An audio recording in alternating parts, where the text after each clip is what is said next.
안녕하세요, 여러분. 우리가 인터넷 하는 방식이 곧 확 바뀔지도 모르겠어요. 구글의 강력한 AI, 바로 그 제미나이가 이제 크롬 브라우저 안으로 직접 들어온다고 하거든요. 오늘 이 소식 제대로 한번 파헤쳐 보겠습니다. 웹브라우저에 AI 부조종사가 생긴다? 상상해 보셨나요? 네, 바로 이 질문이 오늘 우리가 풀어볼 이야기의 핵심이라고 할 수 있겠습니다. 자, 그럼 첫 번째 이야기부터 시작해 볼까요? 구글의 AI 브라우저가 확장되고 있다는 소식입니다. 이게 먼 미래의 얘기가 아니고요. 바로 지금 우리 눈앞에서 벌어지고 있는 변화라는 겁니다. 가장 큰 뉴스, 핵심은 바로 이거예요. 크롬 속 제미나이 기능이 아시아 태평양 지역의 더 많은 국가에 드디어 출시됐다는 겁니다. 구글이 통합 AI 기능을 전 세계로 넓히는데 본격적으로 팔을 걷어붙인 거죠. 이번 4월에 새로 포함된 국가들 리스트인데요. 호주, 인도네시아, 일본, 필리핀, 싱가포르, 그리고 드디어 대한민국과 베트남까지 들어갔네요. 근데 여기서 좀 재밌는 게 뭐냐면요. 일본은 특이하게 데스크톱에서만 이 기능을 쓸 수 있다는 조건이 붙었어요. 그래서 크롬 속 제미나이가 정확히 뭐냐고요? 쉽게 말해서요. 브라우저 한쪽 옆에 딱 붙어있는 AI 비서라고 생각하시면 돼요. 구글의 다른 서비스들이랑 착착 연동해서 우리가 브라우저 창을 굳이 나가지 않아도 여러 가지 일들을 처리하게 도와주는 거죠. 자, 그럼 이 똑똑한 AI 비서가 구체적으로 뭘 할 수 있는지 그 기능들을 한번 자세히 살펴볼까요? 이게 그냥 물어보면 대답이나 해주는 그런 챗봇, 그 수준이 아니에요. 진짜 중요한 건 바로 통합 능력입니다. 우리가 평소에 쓰는 여러 구글 서비스들을 하나로 쫙 묶어주는 허브 같은 역할을 하는 거죠. 자, 이 표를 한번 보세요. 이게 어떻게 돌아가는지 딱 감이 오실 거예요. 개인 맞춤 지능이라는 건데요. 지메일이랑 연결해서 이메일 초안을 뚝딱 만들어주고 구글 지도로 장소 정보 바로 확인하고 캘린더 열어서 회의 약속 잡고 우리의 디지털 생활이 정말 하나로 매끄럽게 이어지는 겁니다. 이 통합 기능이 얼마나 강력한지 보여주는 완벽한 예시가 바로 이거예요. 닭고기랑 브로콜리로 만들 수 있는 레시피 좀 찾아주고 내가 요리할 시간이 언젠지 캘린더에서 확인해봐. 그리고 필요한 재료 목록은 나한테 보내는 이메일에 초안으로 좀 써넣어줘. 이 복잡한 요청을 단 한 번에 처리할 수 있게 된다는 거죠. 와, 상상만 해도 엄청나지 않나요? 이게 다가 아닙니다. 여러 탭에 흩어져 있는 정보를 싹 모아서 질문에 답해주는 건 기본이고요. 나노바나나2라는 기술로 웹에 있는 이미지에 우리 눈에는 안 보이는 워터마크 같은 걸 심어서 이건 AI가 만든 이미지다 하고 구별할 수 있게 해주는 기능까지 갖추고 있어요. 자, 세 번째로 이게 얼마나 빠르게 퍼져나가고 있는지 글로벌 출시 현황을 좀 볼게요. 이번 아시아 태평양 지역 확대가 사실은 올해 초부터 착착 진행되어 온 거대한 계획의 일부입니다. 와, 이 타임라인을 보면 진짜 어마어마한 속도라는 게 느껴지시죠? 올해 1월에 미국에서 딱 시작하더니 2달 만인 3월에 인도, 캐나다, 뉴질랜드로 가고 바로 다음 달인 4월에 아시아 태평양 7개국으로 확 넓혀버렸습니다. 정말 빠르죠? 자, 지금까지는 현재 이야기였고요. 이제부터가 진짜입니다. 구글이 그리는 더 큰 그림, 훨씬 야심찬 미래는 과연 어떤 모습일까요? 여기서 핵심 단어는 바로 어시스턴트에서 에이전트로의 변화입니다. 지금의 AI는 우리가 일을 잘 끝내도록 옆에서 도와주는 조수, 즉 어시스턴트잖아요. 근데 미래의 에이전트는 우리를 대신해서 일을 처리해줍니다. 쉽게 말해 지금은 우리가 운전하고 AI가 옆에서 길을 알려주는 내비게이션이라면 미래에는 AI가 직접 운전대를 잡는 자율주행차가 되는 셈이죠. 와, 정말 대단하죠? 근데 잠깐 너무 흥분하기엔 아직 이릅니다. 이 강력한 에이전트 기능은 아직은 좀 기다려야 해요. 보시는 것처럼 아직 테스트 단계고요. 지금은 미국에서 특정 유료요금제를 쓰는 사람들한테만 아주 제한적으로 제공되고 있습니다. 자, 오늘 이야기의 마지막 질문입니다. 여러분은 브라우저의 제어권을 AI에게 넘겨줄 준비가 되셨나요? 이건 단순히 편리함의 문제를 넘어서 앞으로 우리가 기술과 어떻게 관계를 맺고 살아갈 것인지에 대한 아주 중요한 질문이 될 겁니다. 여러분, 마케팅의 판이 완전히 바뀌고 있습니다. 그 중심에는 인간과 함께 일하는 새로운 동료, 바로 AI 에이전트가 있습니다. 지금부터 이 엄청난 기술이 브랜드와 고객의 관계를 어떻게 뿌리부터 바꿔놓을지 그 놀라운 미래를 함께 들여다보겠습니다. 요즘 마케팅 팀들 정말 힘든 싸움을 하고 있죠? 거의 불가능에 가까운 미션을 수행해야 하거든요. 그게 뭐냐면 수백만, 수천만 명의 모든 고객에게 단 한 명도 빼놓지 않고 완벽하게 맞춤화된 경험을 제공해야 한다는 엄청난 압박입니다. 자, 바로 여기서 딜레마가 생기는 겁니다. 수백만 명에게 전부 맞춰주자니 브랜드의 고유한 색깔과 일관성이 흔들릴 것 같고 우리 브랜드 정체성만 고집하자니 개인화는 물 건너가는 거죠. 이건 뭐 속도와 통제 사이에서 벌어지는 팽팽한 줄다리기나 다름없습니다. 그럼 이 어려운 문제를 좀 더 깊게 파고 들어가 볼까요? 이걸 바로 개인화의 역설이라고 부릅니다. 이게 얼마나 엄청난 도전인지 한번 상상해 보세요. 예를 들어 어떤 글로벌 유통회사가 있다고 칩시다. 수백만 가지 제품과 수백만 명의 고객, 이 조합에 맞춰서 할인 정보, 이미지, 광고 문구를 전부 다 바꿔야 해요. 근데 이걸 몇 달도 아니고 단 몇 분 안에 해내야 한다면요. 와, 이건 뭐 기존 방식으로는 어림도 없는 얘기죠. 사실상 불가능합니다. 그런데 이 불가능해 보이는 문제에 대한 해답이 드디어 등장했습니다. 바로 오늘의 주인공이죠. AI 에이전트입니다. 근데 AI 에이전트, 이게 대체 뭘까요? 아주 쉽게 말해서 사람이 일일이 시키지 않아도 알아서 생각하고 계획하고 심지어 복잡한 일까지 척척 실행하는 그런 똑똑한 AI 시스템이라고 보시면 돼요. 여기서 가장 중요한 키워드는 바로 자율성입니다. 이 친구들이 할 수 있는 일을 보면 정말 입이 떡 벌어집니다. 캠페인 기획부터 시작해서 우리 브랜드 톤의 매너에 딱 맞는 컨텐츠를 만들어내고 광고 소재도 수십 수백 가지 버전으로 쫙 뽑아내고요. 마케팅의 A부터 Z까지 거의 다 알아서 처리하는 거죠. 여기서 끝이 아니에요. 스스로 계속 배우면서 점점 더 똑똑해지기까지 한다니까요. 자, 이런 엄청난 혁신이 그냥 나올 리가 없겠죠. 이 뒤에는 세계의 거대 기업, 말하자면 마케팅계의 어벤져스가 뭉쳤습니다. 그 주인공들은 바로 어도비, 엔비디아, 그리고 WPP입니다. 각자의 역할이 아주 명확해요.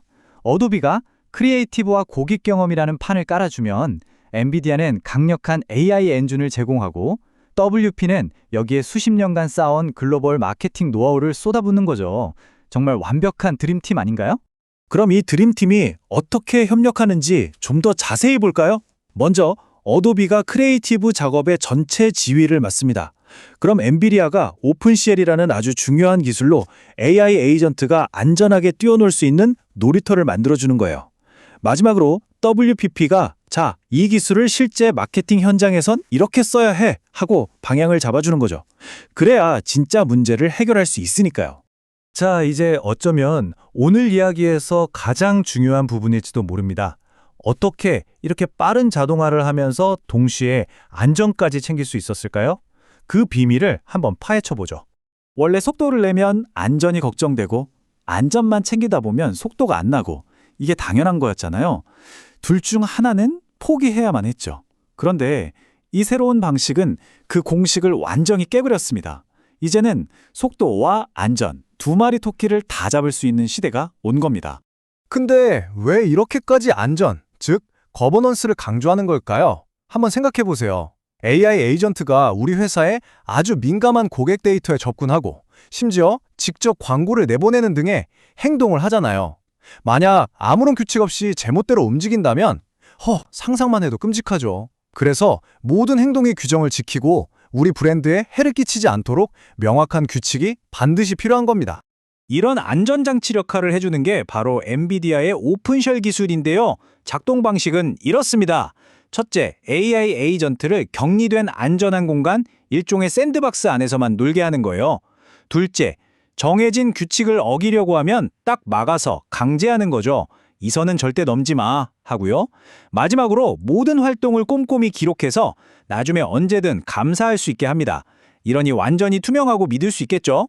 자, 그럼 이제 마지막으로 이 기술이 열어갈 미래는 어떤 모습일지 한번 그림을 그려보면서 마무리해보겠습니다. 그래서 이걸 도입하면 우리 브랜드에 뭐가 좋아지냐고요? 핵심만 딱 짚어드릴게요. 첫째, 콘텐츠 기획부터 고객에게 전달하는 것까지 그야말로 처음부터 끝까지 자동화가 가능해집니다. 둘째, 우리 회사 데이터로만 학습시키니까 엉뚱한 소리 할 걱정 없이 상업적으로 안전한 콘텐츠만 만들어내죠. 그리고 마지막으로 이거 정말 대단한데요. 디지털 트윈 기술로 진짜 같은 3D 콘텐츠를 눈 깜짝할 사이에 그것도 대량으로 만들어낼 수 있게 됩니다. 이 모든 비전을 한 문장으로 정말 멋지게 요약했는데요. 바로 창의적인 지능, 성능, 그리고 신뢰가 처음부터 내장된 에이전트 마케팅의 새로운 기반이라는 겁니다. 창의성, 성능, 신뢰 이 세 가지가 그냥 추가 옵션이 아니라 아예 시스템 자체에 탑재된 새로운 시대가 열린다는 거죠. 자, 이제 마지막으로 여러분께 질문 하나를 던지면서 마무리하겠습니다. 과연 여러분의 브랜드는 그리고 여러분 스스로는 이런 똑똑한 AI 동료를 맞이할 준비가 되셨나요? 한 번쯤 깊이 생각해 볼 만한 질문인 것 같습니다. 인공지능 정말 많이 똑똑해졌죠. 그런데 과연 그러니까 한국 사람들의 문화를 제대로 알고 있을까요? 이번 시간에는요, AI가 가진 바로 그 문화적 맹점을 해결해서 진짜 우리 현실에 딱 맞는 AI를 만드는 아주 획기적인 방법을 소개해 드릴게요. 자, 그럼 문제의 핵심부터 한번 파고 들어가 볼까요? 지금 우리가 쓰는 대부분의 강력한 AI 모델들 있잖아요. 이게 주로 영어 웹 데이터를 기반으로 학습이 돼요. 바로 여기서 문제가 시작되는 겁니다. 그러다 보니까 한국어의 그 복잡한 높임말이나 지역별로 다른 직업 분포, 또 우리가 당연하게 생각하는 그런 문화적인 맥락들을 그냥 싹 놓쳐버리는 거죠. 이 문장 한번 보세요. 정말 핵심을 찌르는 말이죠. 한번 상상해 보세요. AI가 갑자기 어르신한테 반말을 한다거나 엉뚱하게 미국 의료 절차를 한국 보건소에 적용하려고 해요. 이게 그냥 좀 어색한 수준의 실수가 아니에요. 이건 신뢰를 완전히 무너뜨리는 거고 결국 그 AI가 해야 할 일을 실패한 거나 마찬가지입니다. 아니 근데 왜 이렇게 똑똑한 AI가 문화적으로는 이렇게 서툰 걸까요? 근본적인 이유는요, AI한테 정체성이 없어서 그래요. 그러니까 자기가 지금 누구를 위해서 어떤 상황에서 일하는지를 전혀 모르는 거예요. 그냥 시키는 대로만 하는 거죠. 바로 이게 문제입니다. 자, 그럼 이 문제를 어떻게 해결할 수 있을까요? 여기에 정말 혁신적인 해결책이 등장합니다. 바로 AI한테 일종의 한국형 신분증을 만들어주는 거예요. 수백만 개의 합성 페르소나 데이터셋으로 말이죠. 네, 무려 600만 개입니다. 600만 개. 정말 어마어마한 숫자죠? 근데 여기서 진짜 중요한 게 있어요. 이 모든 페르소나가 실제 한국 공식 통계 자료에 기반해서 만들어졌기 때문에 인구 통계학적으로는 아주 정확하다는 거예요. 그러면서도 실제 개인정보는 단 하나도 들어가지 않은 말 그대로 합성 데이터라는 점. 그러니까 개인정보 보호 문제도 완벽하게 해결한 셈이죠. 지금 보시는 표처럼 이 데이터셋이 얼마나 촘촘한지 알 수 있어요. 그냥 대충 만든 게 아니고요. 통계청, 대법원, 심지어 국민건강보험공단 같은 정말 공신력 있는 기관들의 데이터를 바탕으로 만들었어요. 직업 종류만 해도 2,000개가 넘고 전국 17개 시도 25개 자치구를 다 포함하죠. 당연히 한국 개인정보보호법에 맞춰서 설계됐고요. 이건 뭐랄까 진짜 대한민국을 위한 데이터 주권을 지키는 데이터셋이라고 할 수 있겠네요. 자, 그럼 이렇게 엄청난 데이터셋을 실제로 어떻게 쓸 수 있을까요? 혹시 이거 너무 복잡한 거 아니야? 생각하셨나요? 전혀요. 놀랍게도 과정이 엄청 간단하고 빠릅니다. 어느 정도냐면 단 20분이면 이 페르소나를 진짜 살아 움직이는 한국형 AI 에이전트로 만들 수 있어요. 딱 이 4단계만 따라오시면 돼요. 1단계. 일단 데이터셋을 불러와서 어떤 페르소나들이 있는지 쓱 봅니다. 2단계. 내가 원하는 조건으로 필터링하는 거죠. 예를 들어 제주시에 사는 공중보건 담당자 이런 식으로요. 3단계. 그렇게 고른 페르소나 정보를 AI의 정체성으로 딱 지정해 주는 거예요. 너는 이제부터 이 사람이야 하고요. 마지막 4단계. 이걸 모델에 연결해서 실행하면 끝! 정말 간단하죠? 자, 좋습니다. 이제 제일 재밌는 부분이에요. 그래서 이렇게 페르소나를 입히면 대체 뭐가 달라지는데 궁금하시죠? 지금부터 그 놀라운 변화, 비포 앤 애프터를 직접 보여드리겠습니다. 네, 바로 이 질문이죠. 그래서 실제로 바뀌는 게 뭘까요? 그냥 번역이 좀 더 매끄러워지는 그 정도일까요? 아니면 뭔가 근본적인 차이가 있는 걸까요? 자, 바로 다음 화면에서 그 정답을 확인하시죠. 자, 보세요. 두 AI한테 똑같은 질문을 던졌습니다. 독감 예방접종 언제 맞아야 해요? 와, 답변 차이 좀 보세요. 진짜 엄청나죠? 왼쪽에 페르소나 없는 AI는 그냥 교과서처럼 전 세계 CDC 가이드라인이 어쩌고 하면서 두루뭉술하게 말해요. 그런데 오른쪽 한국 보건 종사자 페르소나를 입힌 AI는 어때요? 한국 보건소 일정을 딱 짚어주면서 전문가처럼 아주 자연스러운 존댓말로 구체적인 정보를 알려줍니다. 이건 신뢰도 자체가 차원이 다르죠. 바로 이 한 문장. 가까운 보건소에서 무료 접종이 가능합니다. 이게 모든 걸 설명해줘요.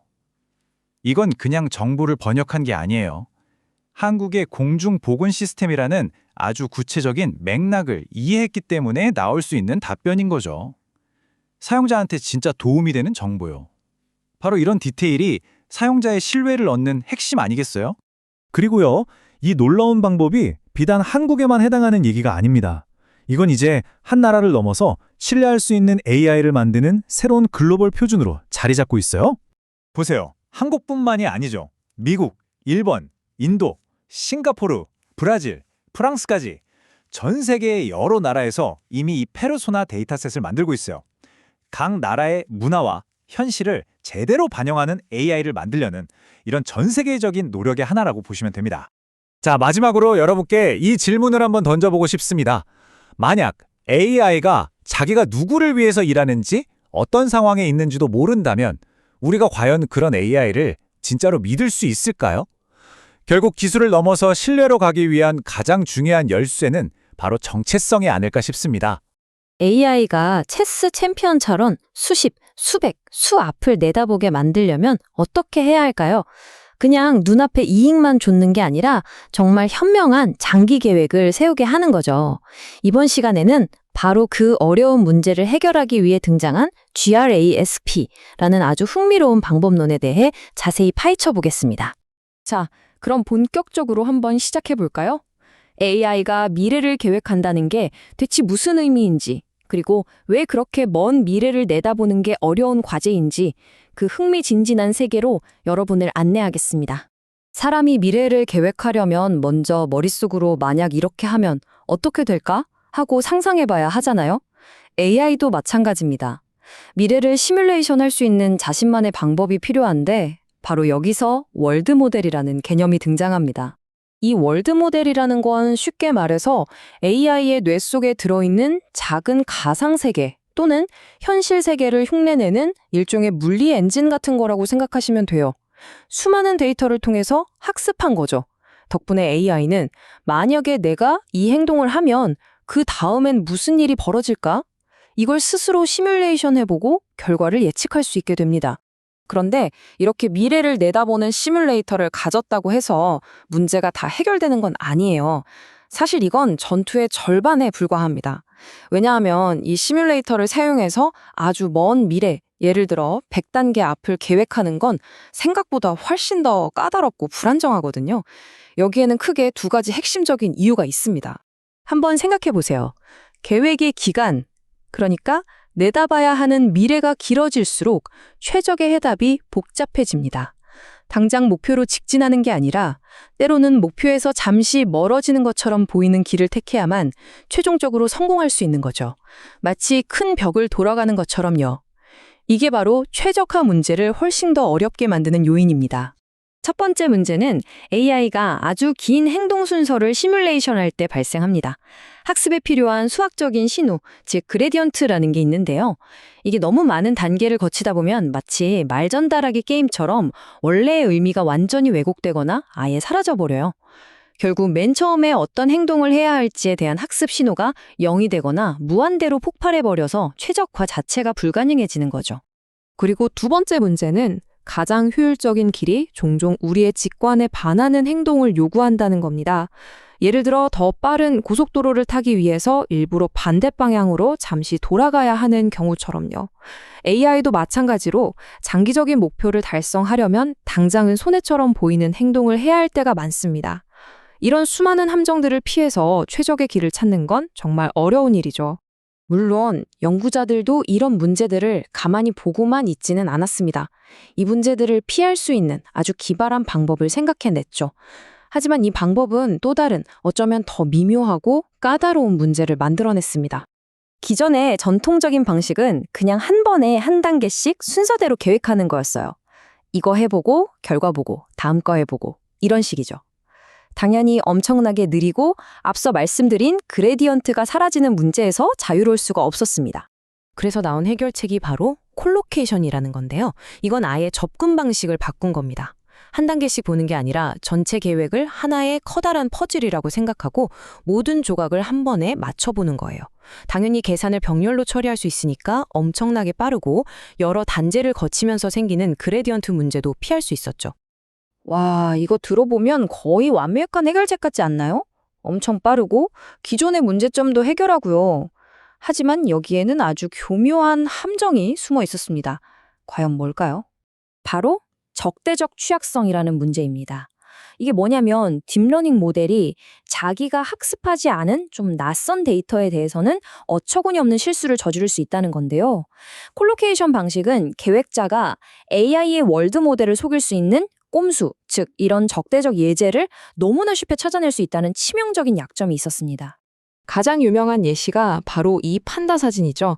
멀쩡한 판다 사진에 사람이 눈치채지 못할 정도의 미세한 노이즈를 섞었더니 AI가 99% 확신을 가지고 이건 긴팔 원숭이입니다 라고 외치는 겁니다. 자율주행차가 정지 표지판에 붙은 스티커 몇 개 때문에 그걸 속도 제한 100 표지판으로 착각하는 것과 똑같은 원리죠. 계획자가 이런 모델의 허점을 파고들 수 있었던 겁니다.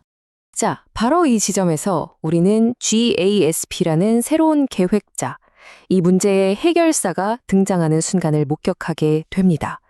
GASP는 아주 획기적인 통찰을 바탕으로 이 문제를 해결합니다. 핵심 아이디어는 정말 간단하면서도 강력해요. 뭐냐면 신호를 취사 선택하는 겁니다. AI의 행동에서 나오는 신호는 모델이 많이 봐서 안정적이고 믿을만하니까 그대로 쓰고 AI의 가상 상태에서 나오는 신호는 꼼수를 만들어내기 쉬운 취약하고 믿을 수 없는 신호니까 그냥 무시해버리는 거죠. 그래스프는 이 아이디어를 3단계의 영리한 전략으로 구현합니다. 첫째, 가상 상태에 일부러 노이즈를 섞어서 다양한 가능성을 탐색하고 함정에 빠지지 않도록 하고요. 둘째, 그레디언트 중지라는 기술로 취약한 상태 신호는 차단하고 안정적인 행동 신호만 사용하도록 강제합니다. 그리고 마지막으로 가끔씩 기존의 느린 방식을 돌려서 지금 계획이 현실과 너무 동떨어지지는 않았는지 점검하는 거죠. 자, 그럼 이론은 그럴싸한데 과연 이 새로운 접근 방식이 실제로도 효과가 있었을까요? 결과가 모든 걸 말해주죠. 이 표는 로봇팔로 물체를 미는 꽤 까다로운 과제에 대한 실험 결과인데요. 가로축의 H는 계획의 길이를 나타냅니다. H가 커질수록, 즉 더 먼 미래를 계획해야 할수록 GRSP가 다른 방법들을 압도하는 걸 볼 수 있습니다. 성공률도 더 높고 성공에 걸리는 시간도 훨씬 짧죠. 특히 가장 어려운 80단계 앞을 내다봐야 하는 이 과제를 보면 그 차이가 정말 확연합니다. GRSP의 성공률은 10.4%로 차선책이었던 방법보다 훨씬 높을 뿐만 아니라 해답을 찾아내는 속도도 훨씬 빨랐습니다. 더 똑똑하고 더 빠르고 더 강한 거죠. 그러니까 여기서 우리가 주목해야 할 핵심은 바로 이겁니다. 이 어려운 장기 계획 문제를 해결했다는 것 자체가 AI 기술 전체에 있어서 정말 중대한 한 걸음을 내디뎠다는 뜻이거든요. 이 연구를 진행한 연구진들은 GRASP처럼 안정적이고 강력한 계획 기술이 미래에는 지금의 강화학습 기술처럼 아주 보편적인 차세대 인공지능의 핵심 부품이 될 거라고 믿고 있습니다. 자, 이 모든 이야기는 우리에게 마지막으로 하나의 큰 질문을 던집니다. 우리가 기계에게 스스로의 미래를 안정적으로 그리고 현명하게 계획하는 법을 가르쳐주는 데 성공한다면 그것은 과연 우리 인류의 미래에 어떤 의미를 가지게 될까요? 한때는 공상과학 소설에서나 가능했던 일들이 이제는 현실의 문을 두드리고 있습니다.